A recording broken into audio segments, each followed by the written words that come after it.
Good morning বন্ধুরা, একটা নতুন ব্লগে তোমাদের সবাইকে আরো একবার স্বাগত। এখন বাজে সকাল 8টা।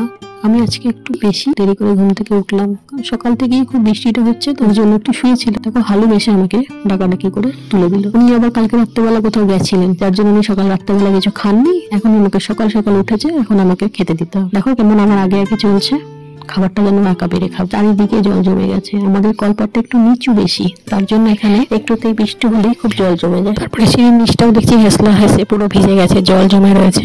মা ঘরটাও গুলো পোছাপুছি করছে। আমি একটু সিঁড়ির নিচটা একটু পরিষ্কার করে দিলাম, জলটা একটু ফেলে পরিষ্কার করে দিলাম। এবার ফ্রেশ হয়ে ঘরে যেতেই দেখছি হালু একা একাই খেলছে, দেখে ভালো লাগলো। আমি ওকে দেখছি খেলছে যখন, থাক আমি একটু গিয়ে ওর খাবারটা রেডি করি। ও বাবা, দেখো আমার পেছন পেছন চলে এসেছে খেতে। আমি ওকে আজকে দিচ্ছি একটু চিকেন আর ভাত। ও খাওয়া, ও খেতে লাগুক। আমি আমার চাটাকে নিয়ে সোজা ব্যালকনিতে চলে আসলাম।